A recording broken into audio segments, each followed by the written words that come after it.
अस्सलामुअलैकुम नाजरीन। पिछली किस्त के अख्ताम पर तुर्गुत सरदार काई कबीले में आते हैं और उस्मान को असलमों के आदमियों की लाशें तोहफे के तौर पर पेश करते हैं। इस किस्त के आगाज़ में तुर्गुत वहाँ से जाने लगते हैं तो उस्मान उन्हें आवाज़ लगाकर रोक लेता है। उस्मान गोगतोग से कहते हैं तुर्गुत साहिब के हिस्से का माले गनीमत ले आओ। ये सुनकर गोगतोग और बौरान वहाँ से चले जाते हैं।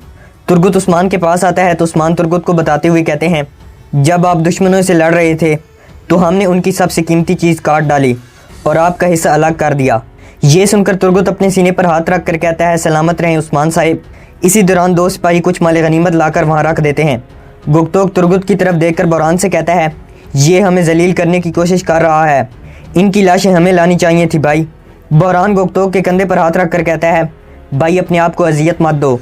आखिरकार गद्दार अपने इंजाम को पहुँचे। दूसरी तरफ हरमनकाया किले में मारी अपनी सहेली को डांटते हुए कहती है, मलहुन खातून के सामने तुम्हारी ज़बान बड़ी तेज़ी से चल रही थी, भूलना मत वो लोग हमारे दुश्मन हैं। इसी दौरान कोशिश गुस्से में वहाँ आता है तो मारी की दोस्त वहाँ से चली जाती है। कोशिश गुस्से में मारी से पूछता है, उस्मान की बीवी यहाँ क्या कर रही थी मारी? तुम ये काम मेरे इल्म में लाए बगैर कैसे कर सकती हो? मारी कहती है, मैंने ये सिर्फ तिजारत के लिए किया है।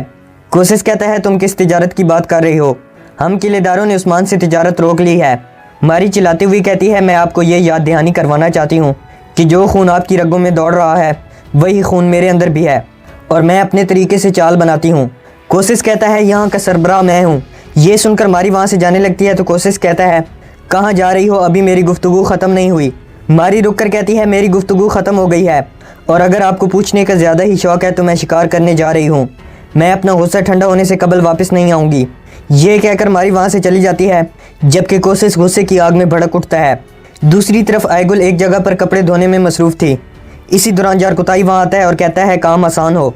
जारकुताई कहता है, आयगुल साहिबा कहाँ हैं? आयगुल कहती है, पागल मैं यही हूँ, क्या तुम्हें दिख नहीं रहा? जारकुताई नीचे बैठ जाता है और कहता है, मैं उस आयगुल को ढूंढ रहा हूँ जिसके हाथ में तलवार होती है और वो दुश्मन पर नेज़े फेंकती है। ये सुनकर आयगुल को होश आ जाता है और आयगुल अपना खंजर निकाल कर जारकुताई की गर्दन पर रख लेती है। जारकुताई कहता है, ये खंजर मेरा कुछ नहीं बिगाड़ सकता, बल्कि हकीकत यह है कि तुम्हारे खंजर से पहले ही तुम्हारी बहादुर नज़रों ने मुझे मार डाला है। ये सुनकर आयगुल जारकुताई की गर्दन से खंजर हटा लेती है और खंजर नीचे फेंक कर अपने कामों में मसरूफ़ हो जाती है। जारकुताई आयगुल को फूल दिखाता है तो आयगुल फूल को अपने पास रख लेती है और दोबारा अपने काम में मसरूफ़ हो जाती है। इसी दौरान कुमराल अब्दाल भी वहाँ आ जाते हैं और एक जगह बैठकर उन्हें देखने लगते हैं। जारकुताई आयगुल से जैसे ही कुछ कहने लगता है तो आयगुल कपड़ों वाली बास्केट उठाकर वहाँ से चली जाती है। ये देखकर कुमराल अब्दाल कहते हैं, जिसका दिल मोहब्बत में जल रहा हो उसके सामने कायनात घूमती है और वो दीवाना हो जाता है। दूसरी तरफ तुर्गुत और उसके सिपाही काई कबीले से वापस आ रहे थे। दूसरी तरफ सोगोत में शेख अदेबाली तालीम दे रहे थे। बहादुर भी शेख अदेबाली की महफिल में बैठा था। इसी दौरान पादरी और एंद्रियास भी वहाँ आ जाते हैं और वो भी शेख अदेबाली की महफिल में बैठ जाते हैं। बहादुर मुसलसल पादरी की तरफ देख रहा था। शेख अदेबाली एक वाक़या सुनाते हुए कहते हैं, यहूदा ने हज़रत ईसा अलैहिस्सलाम से चंद पैसों की खातिर गद्दारी की। वो अपने आप का इतना ग़ुलाम बन गया कि उसने सोने के चंद सिक्कों के इवज़ अपनी जन्नत का सौदा कर लिया, लेकिन अल्लाह ताला ने यहूदा को उसके अपने बनाए हुए खेल का शिकार बना दिया। इस वाक़े को सुनकर बहादुर को अपने आप पर काफ़ी नदामत होती है। दूसरी तरफ मारी जंगल में अपने कुछ सिपाहियों के साथ शिकार खेल रही थी। इसी दौरान मारी एक परिंदे पर तीर चलाने लगती है तो वो परिंदा अपनी जगह से उड़ जाता है। ये देखकर मारी अपने सिपाहियों को वहीं रुकने का कहती है और ख़ुद परिंदे का पीछा करते करते काफ़ी आगे चली जाती है। मारी जैसे ही परिंदे पर दोबारा निशाना लगाती है तो नीचे से मारी को एक सांप डस लेता है और मारी चिल्लाना शुरू कर देती है। वहीं से तुर्गुत और उसके सिपाहियों का गुजर हो रहा था। चीखें सुनकर तुर्गुत और उसके सिपाही अपने घोड़ों से नीचे आ जाते हैं और फिर आवाज़ का ताक़ुब करने लगते हैं। दूसरी तरफ उस्मान शेख अदेबाली की महफिल में आते हैं और अपने सीने पर हाथ रख कर कहते हैं, अगर आपकी इजाज़त हो तो मैं पादरी के साथ एक अहम मामले पर बात करना चाहता हूँ। शेख अदेबाली अपनी महफिल का इख्तिताम करते हैं और फिर सब लोग उठकर वहाँ से चले जाते हैं। बहादुर जब वहाँ से जाने लगता है तो शेख अदेबाली बहादुर से कहते हैं, वैसे मैंने जितने भी सिपाही देखे हैं उनका किसी दरवेश के साथ मिलना जुलना बहुत कम होता है। शेख अदेबाली अपने एक दरवेश की तरफ देख कर कहते हैं, जैसे पहलवान दरवेश शेख अदेबाली से मुखलिस हैं, क्या तुम भी इसी तरह उस्मान साहिब से वफादार हो? बहादुर कहता है, पहलवान दरवेश की तरह काई कबीले का हर सिपाही अपने सरदार से मुखलिस है। इसके बाद बहादुर अपने सीने पर हाथ रखता है और वहाँ से चला जाता है। दूसरी तरफ उस्मान पादरी को एक कमरे में लाते हैं और कहते हैं, आप बहुत जल्द सेहतयाब हो गए पादरी। पादरी कहता है, मैं बिल्कुल ठीक हूँ। उस्मान पादरी की अमानत को अपने रुमाल से निकाल कर कहते हैं, मैं आपकी खुफिया अमानत से बखूबी वाकिफ़ हूँ।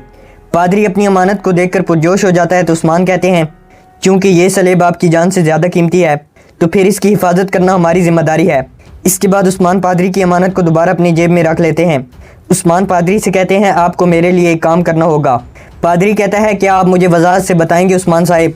उस्मान कहते हैं किले की सरहद के करीब एक गांव है, वो गांव एनागोल के किलेदार के ताबे है। सब गांव वाले आर्थोडॉक्स ईसाई हैं, लेकिन उनका हाल बुरा है। एनागोल वालों ने उनसे सारा माल टैक्स की सूरत में ले लिया है। मैं चाहता हूं कि आप अपने उन मजलूम दीनी भाइयों के लिए निजात धुंधा बने। पादरी पूछते हैं मैं उनकी मदद कैसे कर सकता हूं, क्योंकि मैं तो अपनी ही हिफाजत करने में नाकाम रहा हूं। उस्मान कहते हैं आप फिक्र मत करें, आपकी जानें और मुकद्दसात हमारे पास अमानत हैं। आपका क्या ख्याल है कि मैं आपको वहां भेजकर अपना हाथ आपसे पीछे खींच लूँगा। उस्मान पादरी के कंधे पर हाथ रखते हुए कहते हैं फ़िक्र मत करें, मेरे सिपाही आपके साथ होंगे और वो आपकी हिफाजत को यकीनी बनाएंगे। मैं चाहता हूं कि आपका वजूद और आपकी होने वाली गुफ्तगू वहां के मासूमों के लिए सांस बन जाए। पादरी पूछता है आप मेरे ज़रिए उनको क्या बताना चाहते हैं। उस्मान अपने हाथ फैलाकर कहते हैं मैं उनको हकीकत बताना चाहता हूँ। मैं उनके इल्म में ये बात लाना चाहता हूँ कि हमेशा हकीकत जुल्म पर गालिब आती है।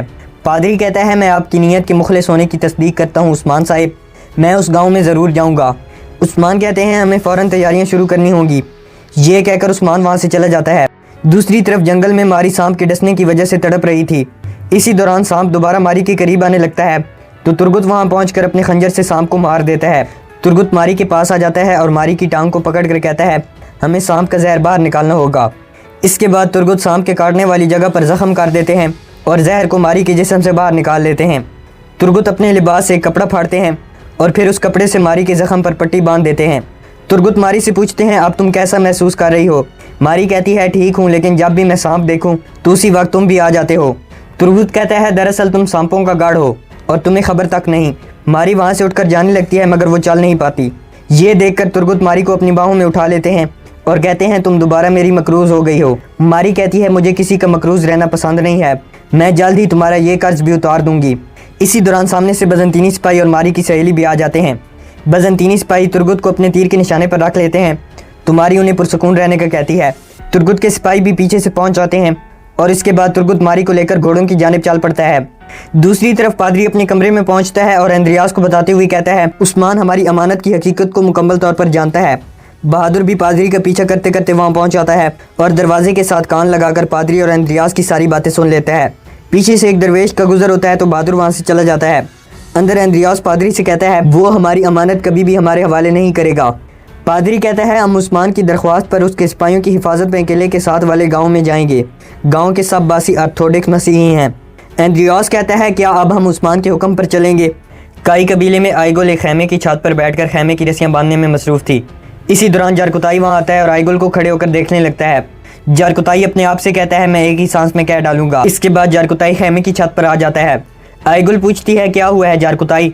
जारकुताई कहता है कल मैंने तुम्हें गुलाब का फूल दिया, उस फूल में एक राज है आइगुल। अगर कोई शख्स ऐसा गुलाब का फूल किसी खातून को दे तो उसे अपने राज से पर्दा चाक करना पड़ता है और अब मैं उस राज से पर्दा उठा रहा हूँ। जारकुताई कहता है तुम मेरी हो जाओ पागल लड़की। ये सुनकर आइगुल अपनी जेब से जारकुताई का फूल निकालती है और फिर वो फूल जारकुताई को वापस कर देती है। आइगुल कहती है ये राज तुम पर और मुझ पर बहुत भारी होगा जारकुताई। ये कहकर आइगुल खैमे से नीचे उतरकर वहाँ से चली जाती है। कुमराल अब्दाल वहाँ आते हैं और कहते हैं जारकुताई तुमने अपने राज से पर्दा उठा दिया है, तुमने मोहब्बत को आसान समझा था। कुमराल अब्दाल कहते हैं मोहब्बत का मज़ा उठाना आसान है, लेकिन जब तुम मोहब्बत की जुदाई बर्दाश्त करो तब जाकर ये मोहब्बत होती है। कुमराल अब्दाल कहते हैं ये मोहब्बत है जारकुताई, ये कई बादशाहों को ताकतवर बना चुकी है, लेकिन जब ये किसी आशिक के गले पड़ती है तो उसे गुलाम बना देती है। जारकुताई फूल को देखने लगता है तो कुमराल अब्दाल कहते हैं अपनी मोहब्बत से कभी दस्तबरदार ना होना, इसकी नरमी और गज़ब को कबूल करना, अपनी मोहब्बत से मुँह मत मोड़ना। ये सुनकर जारकुताई खैमे से नीचे आ जाता है और एक शख्स से पानी की बाल्टी छीन कर अपने ऊपर पानी बहा देता है।